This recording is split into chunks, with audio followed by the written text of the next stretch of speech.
Amém?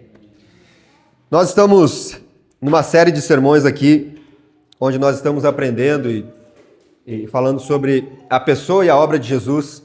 E hoje eu quero falar sobre Cristo como sendo o fundamento da nossa vida, o único fundamento seguro da nossa vida. Por que isso é importante, meus irmãos? Porque se você sabe o mínimo do mínimo de sobre construção, tu deve saber que se tu começar errado uma obra, já desandou, não é? Se tu começar a construir uma casa e os alicerces dessa casa forem mal feitos, com materiais ruins, tu terá problema, tu vai ter problema. Mais hora ou menos, aqui na nossa rua aqui, muitos caminhões passam aqui, o nosso terreno aqui ele é meio molenga, né? Então, volta e meia aparece uma rachadura na parede, alguma coisa. Nós vimos isso recentemente, a diferença que é uma estrutura bem fundamentada e uma estrutura que não estava preparada para aquele tipo de acontecimento, que foram os terremotos que aconteceram agora há poucos dias na Venezuela. Não lembro se foi no mesmo dia, mas no mesmo período ali, aconteceram terremotos também no Japão, né? Em outro lugar no mundo, do mesmo jeito, da mesma intensidade. E nós temos, de um lado, o Japão, que há décadas convive com isso, e eles foram, à medida que eles foram vendo que é natural, isso acontece lá no país deles, constantemente acontecem terremotos lá. O que a gente vai fazer? Vamos preparar, vamos construir os nossos prédios, as nossas casas, sobre um fundamento que aguenta esse tipo de abalo. Vamos preparar a nossa população para um acontecimento como esse, que caso der um maremoto, um terremoto, venha um tsunami, dê alguma coisa, a nossa população está preparada para aquele acontecimento. Então eles estão acostumados com aquele tipo de abalo. Já na Venezuela, coitados, eles não estavam... Eu tenho um aluno meu que é venezuelano. E eu perguntei para ele, é normal acontecer isso lá? Eu nunca tinha visto. Já teve uma grande enchente há uns anos atrás lá, ele falou, mas terremoto eu não sabe, nunca tinha visto lá acontecer. Então era uma população que já sofre, né, com o belo governo deles, né, que dá do bom e do melhor para eles, e agora cidades foram destruídas. Até segunda-feira passada ele falou, estão tirando gente viva ainda debaixo dos prédios, depois de 2-3 semanas que aconteceu o negócio. Famílias inteiras mortas embaixo de prédios. Imagina, prédio de 10 andares, 8, 10 andares, caiu tudo. Então, são duas situações que mostram para nós que o fundamento, o alicerce, ele faz toda a diferença na hora que vem uma tempestade, na hora que vem um terremoto na nossa vida. E para te alegrar já de largada, eu diria que se não veio ainda, vai vir. Eu profetizo isso sobre a tua vida, né? A nossa vida aqui na Terra, ela é assim, ela é marcada por constantes terremotos, constantes tempestades, constantes tsunamis. É direto, né? É direto a gente conviver com isso. Então, a questão não é se eles virão, a questão é quando eles vierem, a gente está preparado, qual é o alicerce que está na nossa vida? Em que fundamento eu estou seguro na minha casa? Quando acontecer um terremoto, quando a minha família for abalada, quando o meu casamento for abalado, quando os meus negócios forem abalados, quando a minha saúde for abalada, onde está o meu fundamento? Então, eu queria... E esse é uma coisa que normalmente geralmente a maioria de nós não se preocupa. Talvez os guris que trabalham com obras, eles se preocupem com isso, mas a gente não se preocupa com o que não aparece, né? Nós não estamos nem aí para o que tem embaixo da terra. O que eu quero é que as pessoas cheguem na minha casa e olhem pro lustre que tem lá. Nossa, que lustre bonito. Vão usar meu banheiro lá, olha que revestimento bonito, que tomada bonita que tu tem na tua casa, que piso bonito. A gente se preocupa muito mais, investe muito mais naquilo que as pessoas podem ver. Vou gastar bastante no meu lustre, vou gastar bastante no meu piso. O alicerce, bom, deixa com os pedreiros, eles que vejam aí, né? Se tu pegar o Dilmar para fazer a obra, ele vai ser bem feita, né? Se pegar os guris aqui, os guris... Não, você não te faz. Os guris têm as manhas, né? Mas, se tu pegar um pedreiro, como a gente pegou aqui embaixo para botar o piso, né? Os azulejos no banheiro, teve uma época que começou um vazamento assim, daí chamamos um outro pedreiro para abrir o azulejo, né? Ele emendou 2 canos com uma sacolinha de mercado. Guri bom isso aí, né? Isso aí é o tipo de pedreiro que nós temos na nossa cidade, né? Não é da equipe de vocês, eu espero, né? Mas tu vê que eu não estava preocupado com que cano, se ele estava colando com chiclete, com sacola, com cola de cano mesmo. Para nós, o que importava é se o azulejo que a gente escolheu para o banheiro estava bem colocado lá e ficou aquele quadriculado que a gente queria, tá beleza. Depois de um tempo, a gente teve um problema daí, que teve que quebrar a parede de novo, porque nós não prestamos atenção naquilo que não aparece. E é assim com a nossa vida, a gente não presta muita atenção naquilo que não aparece. Nós gostamos de melhorar a estética por fora, né? Gostamos que as pessoas olhem a nossa casa, o nosso carro, a nossa vida, a nossa família. Quem olha de fora, coisa linda, bonito, isso é legal. Agora, como é que está aquilo que ninguém vê, aquilo que eu não consigo ver? Como é que está o teu coração? Como é que está a tua alma? É isso que nós devemos nos preocupar. E para isso eu quero ler um texto com vocês que está no Evangelho de Mateus, capítulo 7. Abra aí a sua Bíblia. Mateus, capítulo 7, nós vamos ler do verso 24 ao 27, que é o finalzinho do Sermão do Monte aí. O famoso Sermão da Montanha, né? Maior sermão pregado por Jesus. Talvez um dia a gente, querendo o Senhor, a gente tenha uma série de sermões só nesse Sermão do Monte aqui, que ele é fenomenal. Então, Jesus está encerrando o sermão aqui, a pregação dele, e como todo sermão, ele exige de nós uma resposta. Todo final de sermão, ele exige de nós uma resposta. E Jesus, agora aqui no capítulo 7, ele vai mostrar ele vai fazer alguns contrastes ali, né? Ele vai mostrar o caminho estreito, a porta estreita, o caminho apertado, a porta larga, o caminho espaçoso. Ele vai mostrar os falsos profetas e o verdadeiro, o falso crente, o verdadeiro cristão, aquele que é comparado como uma árvore que dá bons frutos. Uma árvore ruim não pode dar bons frutos, uma árvore boa dá bons frutos.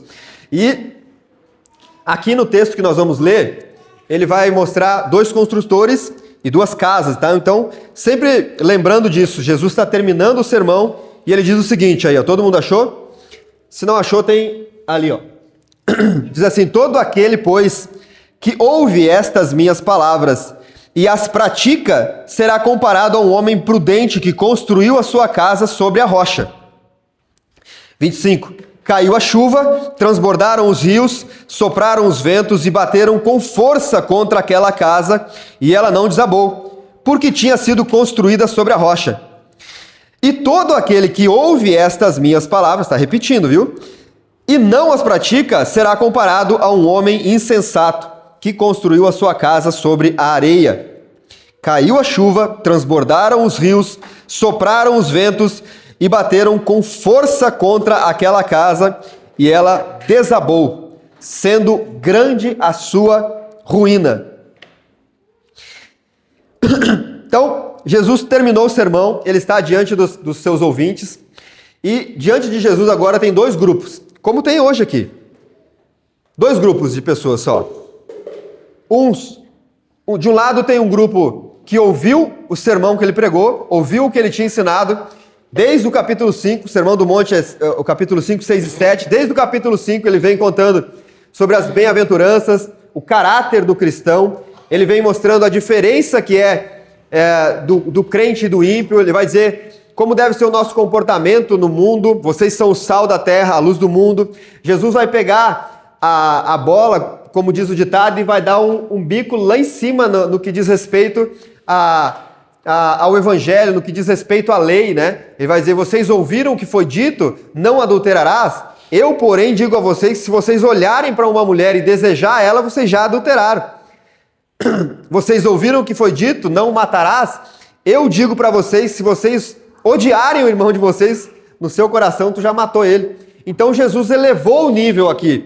Ele cumpriu a lei e ele veio mostrar que os fariseus que tinham o hábito de pegar ali uma listinha dos 10 mandamentos, por exemplo, colavam na geladeira da casa deles e eles saíam durante o dia fazer as coisas deles, eles voltavam para casa de noite, chegavam lá, olhavam assim, não adulterarás. Não adulterei hoje, não traí minha esposa, pontinho para mim.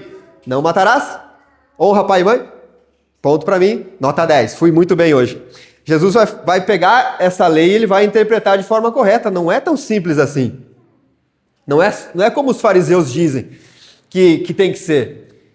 Então Jesus eleva muito mais o nível, ele vai mostrar para nós onde deve estar o nosso coração. Ele vai dizer para nós ajuntar tesouros num lugar onde os ladrões não podem roubar, onde as traças, a ferrugem não destrói. Ele vai dizer para nós não andar ansioso com o que nós vamos comer ou vamos vestir, porque olhem para os pássaros do campo, olhem para os passarinhos, eles não plantam, eles não guardam em celeiros, no entanto o Pai de vocês dá comida para eles. Ele vai dizer, então por que vocês estão preocupados com o que vocês vão comer ou beber ou vestir? Se eu sustento um passarinho, tu acha que eu não vou sustentar vocês? Então Jesus vem ensinando tudo isso. E agora no capítulo 7 ele encerra o sermão, ele diz ok. Ele não chega para os ouvintes dele e diz, e aí, gostaram do sermão? E aí, meu, o que tu achou do sermão? Gostou? Foi massa, né? O que tu achou? Arrebentei, né? 3 capítulos de sermão, imagina? Deve ter durado horas isso aí. Jesus não perguntou se eles tinham gostado deles, ele queria saber, tá, e agora, o que tu vai fazer com o que vocês acabaram de ouvir? Então tinha 2 grupos ali.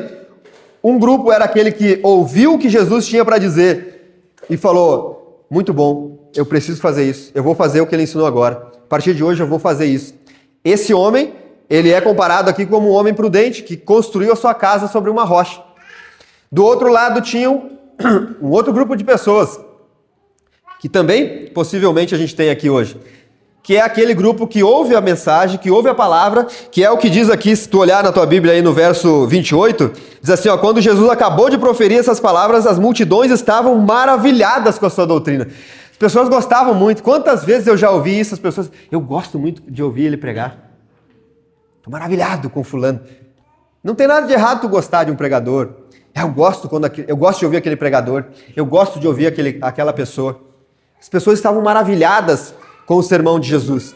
Só que, ao mesmo tempo que eles se maravilhavam com aquilo que ele pregou, eles, daqui a pouquinho, acabou o culto, então tá, boa semana, Jesus abençoe, até domingo que vem, e seguiam a vida deles, sem praticar, sem, pelo menos, meditar naquilo que Jesus havia falado, sem fazer uma autoanálise do seu próprio coração.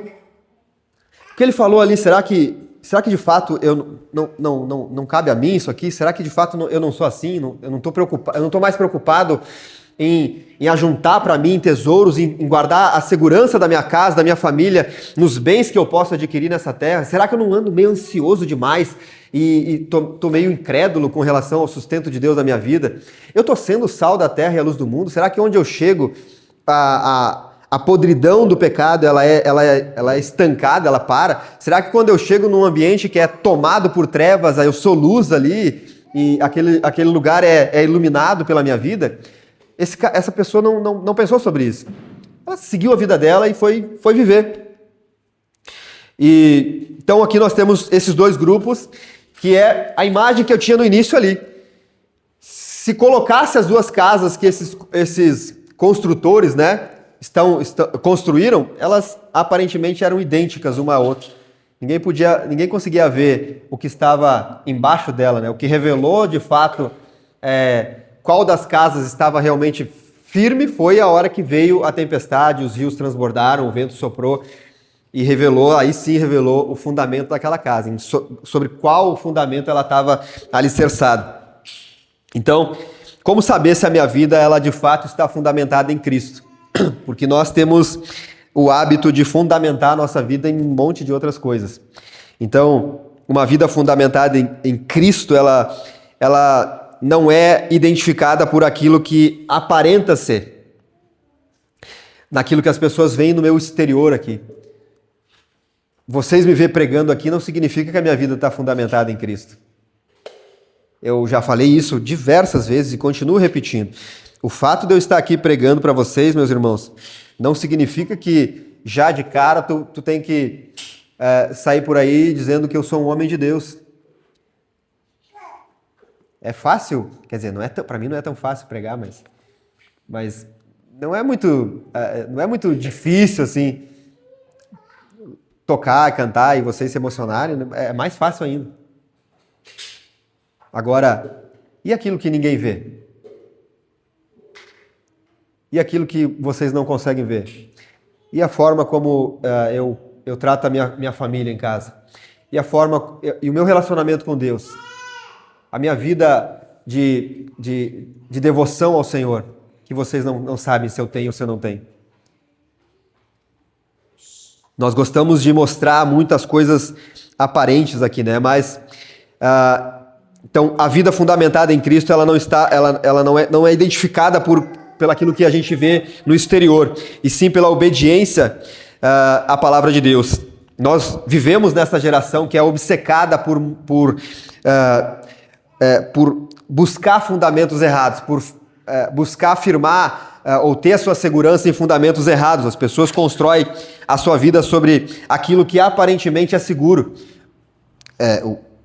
A sua conta bancária, tem lá uma conta bancária tipo a minha, que eu nem vou revelar para vocês não ficarem com inveja, mas aquilo ali faz tu deitar e dormir sossegado, né, Gi? Para onde vamos amanhã? Assim, amanhã a gente decide, vamos viajar hoje? Eu e a Gi estamos que nem aqueles memes, assim, o cara sentado com a meia toda furada e a Gi procurando o pacote de viagem, né, para Disney, né? Mas a gente procura fundamentar a nossa vida nos nossos negócios, nos nossos bens, numa carreira sólida, às vezes na saúde do nosso corpo, né? Eu sou um cara saudável, ou numa tradição religiosa. Eu trago isso de família desde os meus tataravós e meu bisavô e meu pai, minha mãe. Então, nós estamos seguros nisso. Não, eu sou um cara que emocionalmente eu estou seguro, eu não tenho problemas emocionais, eu não passo por crises de ansiedade, eu não sei por que tem pessoas que passam por isso. Então, eu sou uma pessoa estável. Eu fundamento a minha vida baseada nisso. No sucesso ministerial, quem serve na igreja. Não, eu sou um cara bem conhecido, mundialmente conhecido, nacionalmente conhecido. Jesus termina o sermão aqui, o maior sermão da história, dizendo que no final, meus irmãos, tudo isso vai ser provado. No final das contas, talvez semana que vem eu vou continuar pregando sobre esse texto lá na Soma, mas se tu olhar aqui, fica com a tua Bíblia aberta e olha o que ele diz no verso 21 aí.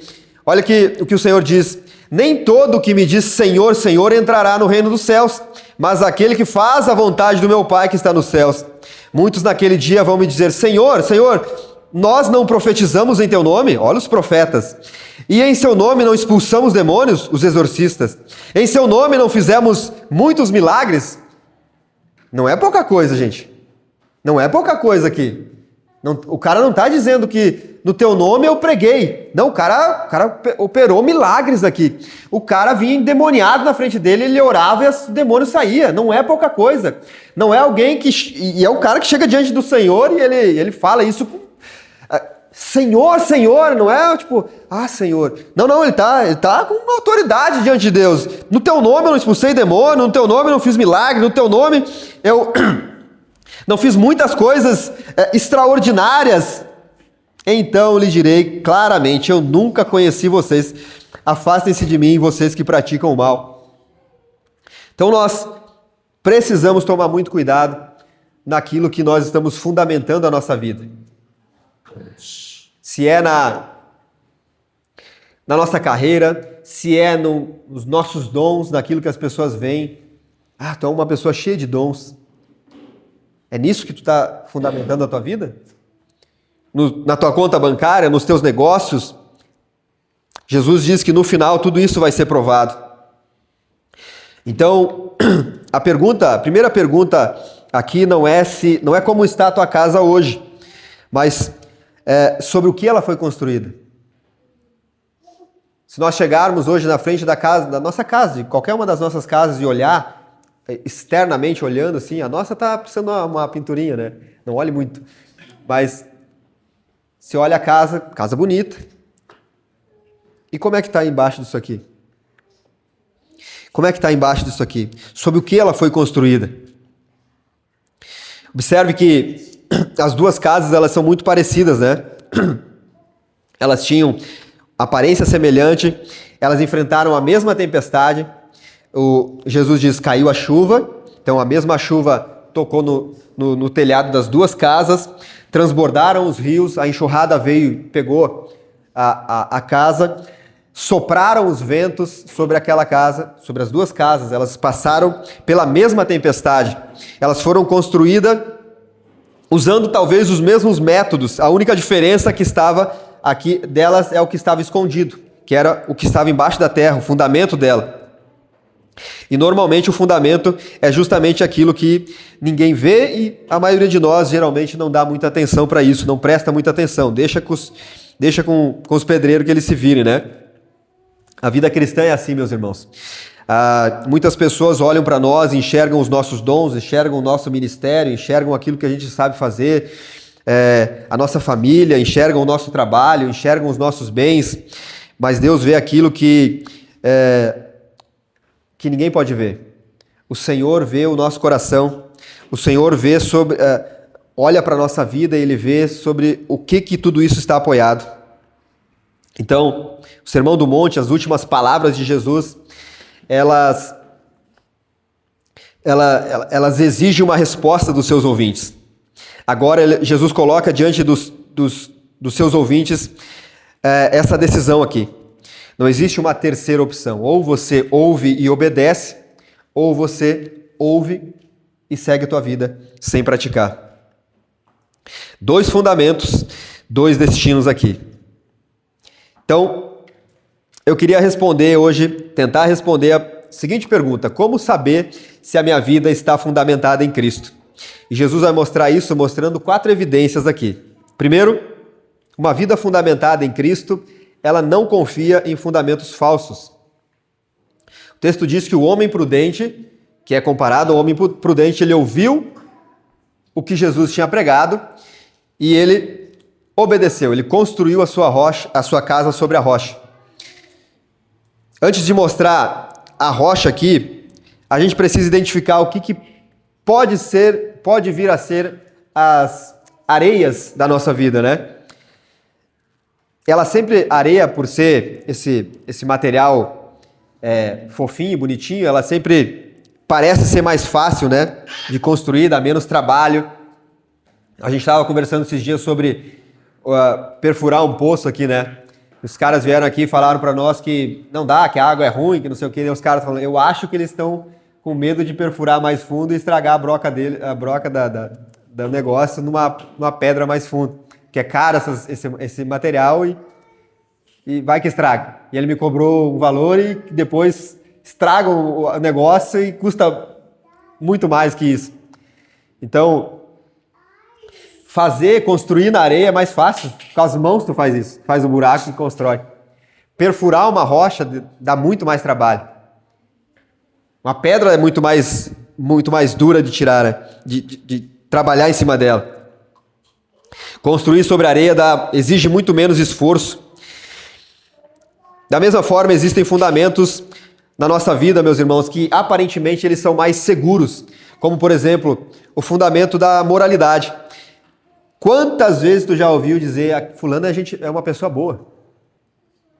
Ele é cristão? Ele segue Jesus? Ele obedece a palavra? Não, mas ele é uma pessoa muito boa. Quantas vezes nós fundamentamos a nossa vida baseado na nossa moralidade? Eu não faço mal a ninguém. Isso não significa que a tua vida esteja estruturada na rocha, fundamentada na rocha. Ninguém é salvo porque é bom, meus irmãos. Chegar lá no céu, não. Tu é uma pessoa boa, cara. Vou te deixar entrar aqui. Entra aí. Isaías 64 diz, verso 6, as nossas justiças, não são as nossas injustiças, elas são como trapo de imundícia. Então a boa conduta não substitui Cristo, meus irmãos. Segundo fundamento falso que nós costumamos construir é o fundamento da religião. Esse texto aqui, meus irmãos, ele foi dirigido a pessoas religiosas. Tinha os fariseus ali, tinha muita gente que acompanhava e seguia Jesus ali. Eles ouviam Jesus, eles frequentavam o culto, eles conheciam as Escrituras, eles tinham o templo, eles tinham tudo aquilo ali, mas não obedeciam o que eles sabiam. Nem todo que me diz Senhor, Senhor, nós acabamos de ler aqui, entrará no reino dos céus. Existe aqui uma grande diferença entre conhecer Cristo e permanecer em Cristo. Conhecer Jesus, obedecer o que ele ensina, é muito diferente, meus irmãos, uma coisa da outra. Outro fundamento, o fundamento das emoções. Há pessoas que se baseiam a sua fé naquilo que eles sentem.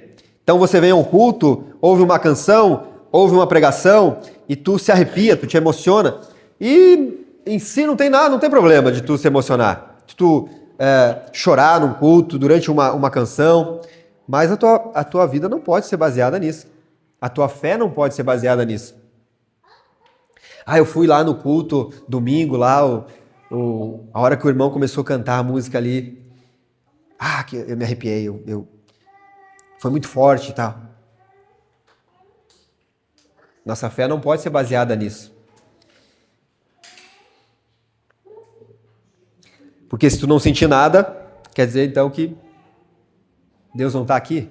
Quer dizer que Deus não está sustentando a tua vida caso tu venha no culto e, hoje eu não me arrepiei, hoje eu não chorei, hoje eu não... Quer dizer que, então, hoje Deus não estava aqui, hoje Deus não estava na casa, né? A gente vê às vezes essa expressão. Hoje Deus estava na casa, né? Mas Deus, quer dizer que tem dias que Ele não está. Como assim, né? Deus eu sabia, Ele era onipresente, Ele estava em todo lugar. Mas enfim... A nossa fé não repousa nas nossas emoções, naquilo que a gente sente apenas, né? Ela repousa numa pessoa que é Jesus. Outro fundamento, meus irmãos, que é o fundamento do sucesso. Muitas pessoas medem a bênção de Deus pelo dinheiro que elas têm, pelo crescimento, pela saúde. Se você, a teologia da prosperidade trouxe esse mal, né? Dizendo que se tu tá mal financeiramente, quer dizer que Jesus não está te abençoando, Jesus não está contigo. Se tu adoeceu, ou tu está em pecado, ou Deus te abandonou, ou tem algum problema contigo. Ela traz essa mentira, né, de que Deus só está abençoando, só está com aquele que está no sucesso, que está bem, que não tem problema nenhum. Então, nós olhamos para a Bíblia, nós vemos Judas andando com Jesus, nós vemos hoje de manhã, o pastor Paulo pregou lá, finalzinho, né, da série em Colossenses, pastor Michael, né? Pastor Paulo, falei. É que é Paulo falando, né? Eu misturei os pastores. Pastor Michael, né? Ainda bem que eu lembrei.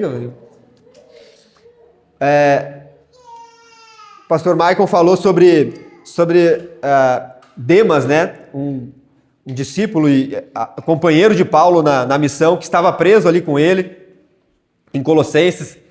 E depois a gente vê que mais para frente, se não me engano, em 1º, 2 Timóteo, ali no finalzinho, Paulo vai dizer que Demas, amando o presente século, me abandonou, né? Aqui, em Colossenses, Demas estava junto com Paulo, preso com ele ali, servindo na missão, estamos juntos, é nós. Demas, puxa vida. Mais para frente, o Demas foi ao mundo, né? Não. Chegou numa altura que o Demas pensou, o Paulo não dá, velho. Tá louco. Entregou o bonezinho e... Paulo, valeu, se falamos, se vemos na eternidade. Ele trabalhou, serviu com Paulo, estava junto ali. Os fariseus eram muito admirados pelas pessoas, mas que estavam bem num determinado ponto, mas terminaram mal, terminaram ruim. Demas amou o presente século. Judas estava junto com Jesus, viu os milagres, foi dotado de poder para sair pregar o evangelho, para curar as pessoas, e ainda assim trocou Jesus por moedas. Então, nem sempre, meus irmãos, a aparência que nós demonstramos, o que a gente vê, ela significa um fundamento correto aqui. Deixa eu te perguntar uma coisa. Hoje, tudo que tu tem, né? Pastor, não tem muita coisa, mas tudo que tu tem, se fosse tirado tudo que tu tem hoje, tudo que você tem hoje na tua vida fosse tirado, o que te sustentaria? Se de uma hora para outra as coisas acontecessem na tua vida como aconteceu com Jó, por exemplo. Tu descobrisse que os teus filhos adoeceram, a tua saúde complicou, os teus negócios quebraram todos, quebrou, teu emprego, tua empresa quebrou. Há muitos anos atrás, eu trabalhava numa empresa de... esqueci agora. Vendia produtos para mercados, coisas assim, né? Acho que era isso. E aí, eu me lembro que, acho que eu e a Gi recém tinha casado. Foi quando eu comprei minha bateria. Um compadre meu foi para Porto Alegre, foi numa loja de instrumentos lá, chegou na loja, viu uma bateria, essa que eu tenho até, grandona assim, né? Já me mandou uma foto. Achei a bateria, é para ti essa aqui. Tem que vir, tem que ser tu. Os caras fazem 12 vezes e babá. E eu trabalhando nesse atacado aí, né? Aí não, é nós, vamos lá. Saímos, no domingo, pedi umas 12 folhas de cheque pro Jair emprestado para comprar a bateria. Vamos lá, compramos a bateria, vim bem louco, que nem... Bem faceiro, né? Com a bateria. Chego em casa, monto a bateria, segunda-feira de manhã, pego a minha motoquinha para sair vender. Saio, né, eu e a minha motoquinha, daqui a pouco o meu chefe liga. Daniel, onde é que tu tá? Tô na rua, tô indo em tal lugar lá. Nem vende mais nada que o patrão fechou a empresa e falou que não tem dinheiro para pagar nós. Diabo do Satanás. Uma bela hora para te fazer isso, seu demoniado, né? Muito obrigado. Nesse momento eu desci da moto, ajoelhei e falei, muito obrigado, Senhor. Meu sogro que se vire agora com o chefe. Cara do céu. Pensa no desespero, assim, né? E agora, né? Mas na quinta ou na sexta, um cara que me ligou aqui de uma loja de móveis e coisa para padaria e mercado, me chamando para trabalhar com eles ali, né?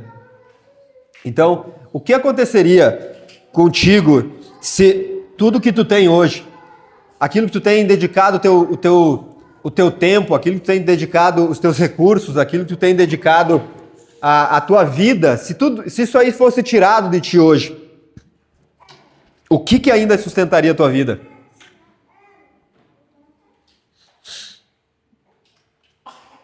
Consegue pensar um pouquinho aí? Então, em primeiro lugar, uma vida fundamentada em Cristo, meus irmãos, ela não confia em falsos fundamentos. E tudo que esse mundo possa te oferecer, por mais bom que seja, que se tu puder desfrute disso. Mas tudo que esse mundo possa te oferecer, ou tudo que você possa conquistar nessa vida, que não tenha Cristo, vai te levar à ruína. A hora que a tempestade vir, vai derrubar e vai ser grande a sua queda, como o texto diz. Em segundo lugar, uma vida fundamentada em Cristo, ela tem a sua base na palavra de Deus. Observe aqui que a repetição aqui que Jesus termina o sermão aqui, ele não diz que aqueles que acreditam em mim vão construir a sua casa ou vão fazer tal coisa. Ele diz que aquele que ouve estas minhas palavras e a pratica. Aquele que ouve as minhas palavras e pratica. É impossível, meus irmãos, nós separar Cristo da sua palavra. Então, o fundamento é Cristo e a sua palavra. Nós não temos como separar. Não existe uma vida fundamentada em Cristo que ignora a sua palavra. Não, eu sigo Jesus, mas eu não creio que a Bíblia seja um livro escrito divinamente inspirado. Tu é cristão? Sou cristão. Quantos a gente vê hoje, né? Tem pessoas que hoje confrontam o evangelho, confrontam o cristianismo. Tu pergunta para ela, tu acredita em Deus? Acredito. Só não creio na Bíblia. Não tem como fazer isso. Não tem como separar Cristo da sua palavra. Não tem como separar Jesus daquilo que ele disse. Aquele que ouve as minhas palavras e pratica. Jesus está dizendo para nós aqui que a Escritura, que a Bíblia é a palavra dele. A Bíblia é a palavra de Deus. Então não tem como nós separarmos disso. Aquele que tem a vida fundamentada em Jesus, em Cristo, que tem Cristo como seu fundamento, também tem a palavra de Cristo como fundamento, como guia da sua vida. Não tem como separar. João 10, 14 e 23, Jesus disse: se alguém me ama, obedece às minhas palavras.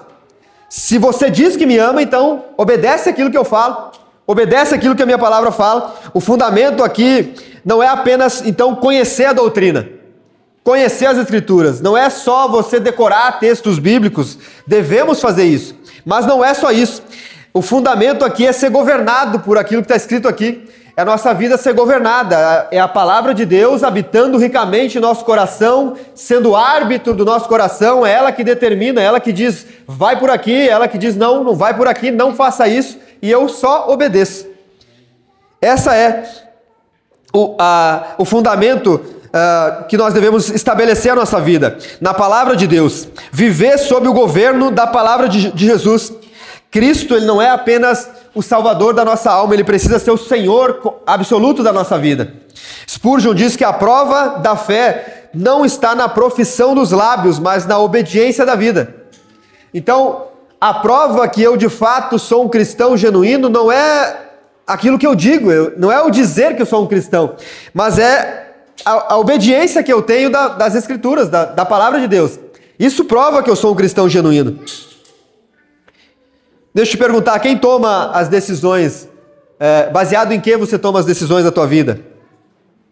Na sua opinião, na opinião do influenciador, da influenciadora da internet, no que a cultura está dizendo, no que o seu coração está dizendo? Siga o teu coração, né? Enganoso é o coração, cuidado. Segue o teu coração, faz o que teu coração diz, faz o que te faz feliz. Assinado Satanás. Se te faz feliz, te enlouquece. Quem é que governa a tua vida? Quem é que instrui as decisões da tua vida? É a opinião? É o teu coração? É a cultura? Ou é Cristo e a sua palavra?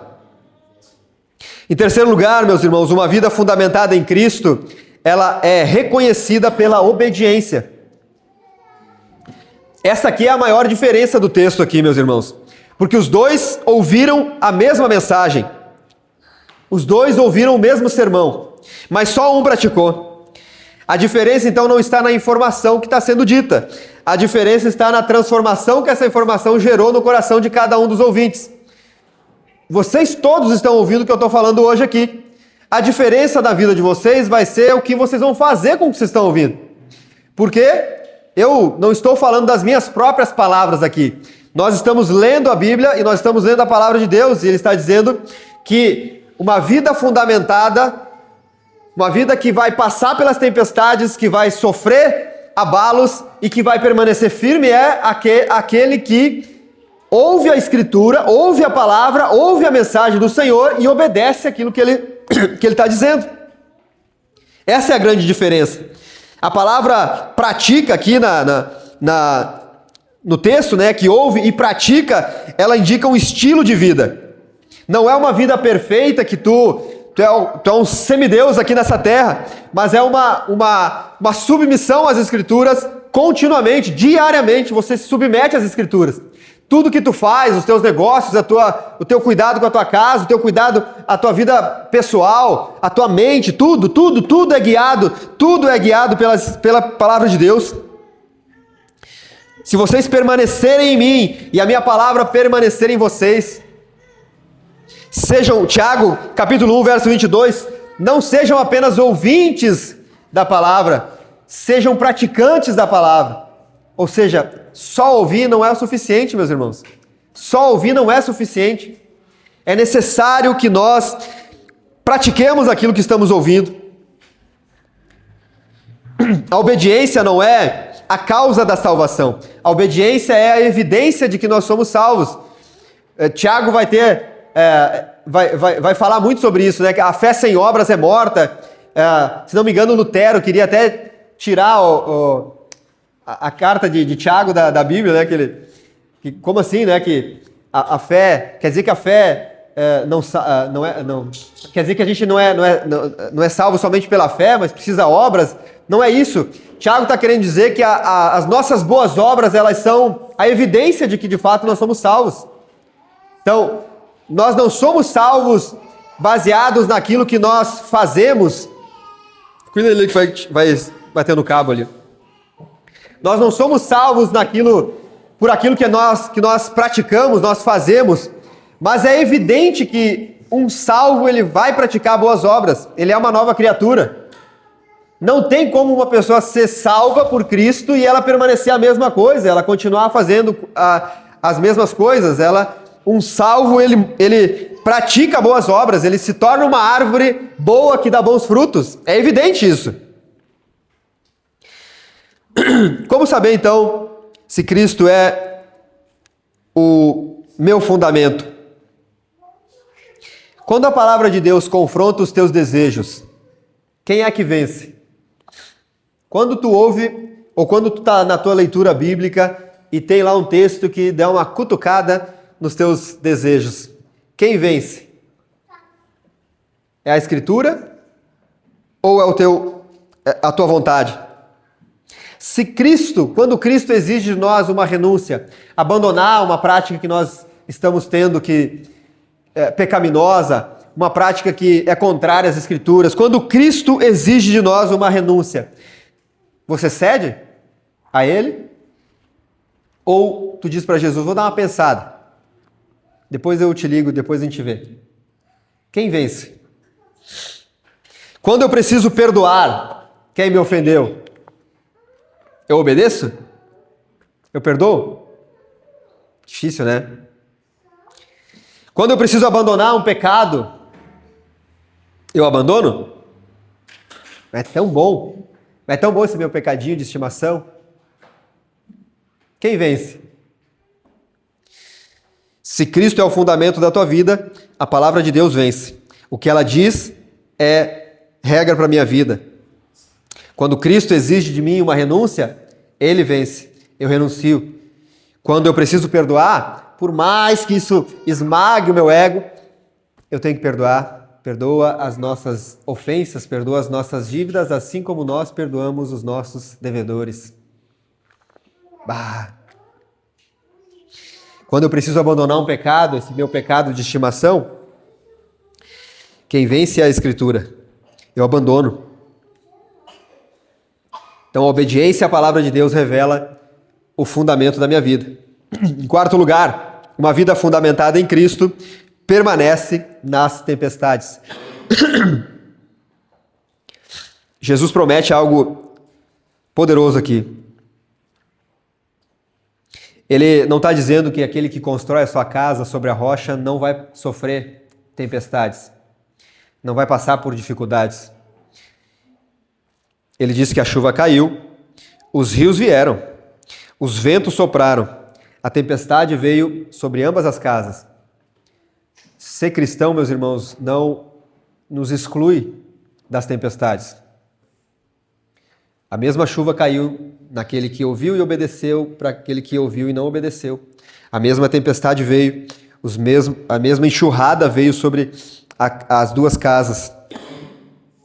Existe aqui pelo menos duas tempestades nesse texto, que é as tempestades dessa vida, que nós viveremos aqui, nessa terra, que são doenças, o desemprego, uma crise familiar, uma crise financeira, tentações que nós sofremos aqui nessa terra.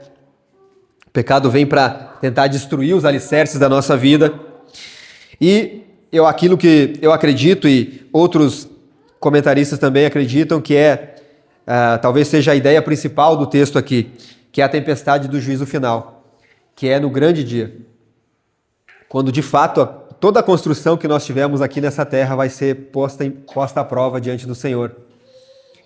Um dia, meus irmãos, toda a nossa vida, toda a nossa construção, ela vai ser examinada perante o Senhor no dia do juízo final. Paulo diz em 1 Coríntios 3:11, que ninguém pode lançar outro fundamento além do que já foi posto, o qual é Jesus Cristo. Então, nesse dia, nesse grande dia, meus irmãos, quando nós estaremos diante do Cordeiro de Deus, diante do Senhor, a minha conta bancária não vai me salvar, os meus negócios não vão me salvar, a minha religião não vai me salvar, a minha boa reputação aqui não vai me salvar, as minhas boas obras aqui não vão me salvar, o conhecimento que eu tive, que eu adquiri aqui nessa terra não vão poder me salvar, somente Cristo permanecerá. Ele é a rocha, Ele é a rocha segura. Conhecimento não traz segurança, meus irmãos. Cristo traz. Então a tempestade, meus irmãos, que veio sobre essas casas, ela não criou o fundamento, ela apenas revelou o fundamento que já estava ali. Sobre qual fundamento você está construindo o teu casamento? Sobre qual fundamento tu está construindo a criação dos teus filhos? É em Cristo? Ou é nos valores desse tempo? Sobre qual fundamento tu está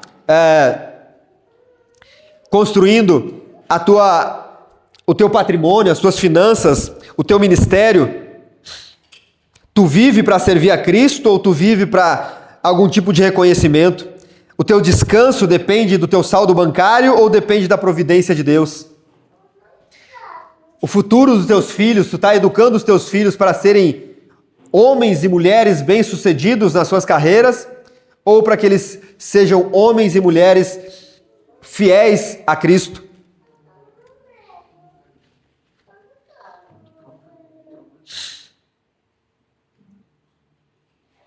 Cristo é a rocha, meus irmãos. Jesus é a rocha. No Antigo Testamento, Deus é chamado várias vezes de rocha do seu povo. Agora, aqui no Sermão do Monte, Jesus coloca as suas próprias palavras como sendo o fundamento sobre o qual toda a nossa vida deve ser edificada. Jesus agora está chamando para si toda a autoridade. Ele é a rocha eterna. Ele é a rocha segura. Jesus é essa rocha segura. Nós, meus irmãos, a boa notícia aqui é que, a má notícia é que nós não conseguimos obedecer de forma perfeita a todos os mandamentos, a toda a Escritura. Nós não conseguimos obedecer isso. Nós falhamos constantemente, diariamente talvez. Nós construímos a nossa vida, o nosso dia nós construímos sobre a areia. Constantemente nós fazemos isso. A boa notícia é que Cristo consegue, Cristo faz, Cristo cumpriu toda a lei, Cristo sim viveu de forma perfeita ao Pai, Cristo morreu na cruz pelos nossos pecados, Cristo ressuscitou dentre os mortos ao terceiro dia para oferecer agora esse fundamento seguro para todos nós, para todo aquele que se arrepender dos seus pecados e correr para essa rocha segura. Então, o chamado nessa noite aqui é para que você faça uma reflexão no teu coração. Como é que está aquilo que ninguém pode ver? Como é que está aí dentro do teu coração? Aquilo que está escondido, aquilo que eu não consigo ver, aquilo que o teu cônjuge não consegue ver, aquilo que os teus pais não conseguem ver, aquilo que os teus filhos não conseguem ver. Como está esse fundamento? Porque é isso que Deus está vendo. É isso que o Senhor está enxergando. E talvez essa palavra seja para que nós, pelo menos foi para mim, eu tenho refletido sobre ela já há 2 semanas e não sai da minha cabeça, eu pensando o que na minha vida está sobre areia, o que eu estou construindo na minha vida, a forma que eu estou cuidando da minha família, construindo a minha família, educando os meus filhos, servindo na igreja. Será que eu não estou fazendo isso em areia? Será que quando vier uma tempestade aqui, eu não vou ser abalado? Ou pior ainda, meus irmãos, será que quando eu estiver diante do Senhor, Ele não vai dizer, se aparta de mim, eu não te conheço, mas Senhor, nós tínhamos uma congregação lá em Sapiranga, mas Senhor, eu servi por tantos anos na igreja. Que Deus me guarde, meus irmãos, de chegar a esse último dia e as minhas obras, o que eu tiver que apresentar diante do Senhor seja consumido pelo fogo, sejam coisas palha, de madeira, de feno. Que Deus me guarde de ter vivido uma vida inteira aqui nessa terra com uma estética bonita, uma aparência externa bonita e no meu interior eu estar como um túmulo cheio de podridão, um sepulcro caiado, como diz a Escritura. Que Deus nos guarde. Então, nós temos que fazer essa autoanálise. Jesus não está preocupado se você gostou ou não do sermão dele. Ele não está preocupado, ele não pergunta se vocês concordam com tudo que eu falei. O que vocês acharam? A pergunta para mim e para você nessa noite é: tu vai fazer o que tu ouviu? Tu vai obedecer o que a Escritura diz? Porque ouvir o sermão apenas não salva, meus irmãos. Não vai te levar para a eternidade. Ouvir um sermão apenas não vai te levar para a eternidade. Conhecer teologia não vai salvar. Frequentar uma igreja não vai te salvar. A evidência de uma fé verdadeira é uma vida em obediência, uma vida edificada sobre Cristo, que é a rocha eterna. No fim haverá apenas duas casas. Uma permanece intacta, talvez com alguns arranhões em função das tempestades, talvez com a tinta meia arranhada, talvez com alguma abertura meia não fechando direito, mas ela está firme, ela está de pé, ela está ali. E a outra completamente destruída pelo fogo. No final das contas é isso que vai acontecer, meus irmãos.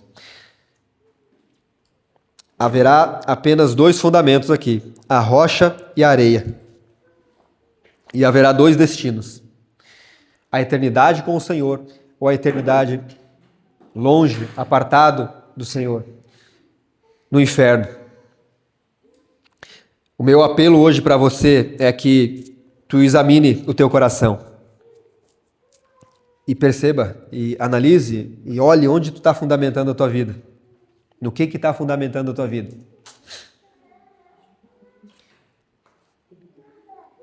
E se você perceber que tem construído a tua vida com Deus, a tua vida aqui nessa terra, tu tem construído a tua vida baseado nos bens que tu tem, na tua religião, na tua moralidade, né? Eu sou uma pessoa boa, pastor, eu sou uma pessoa boa.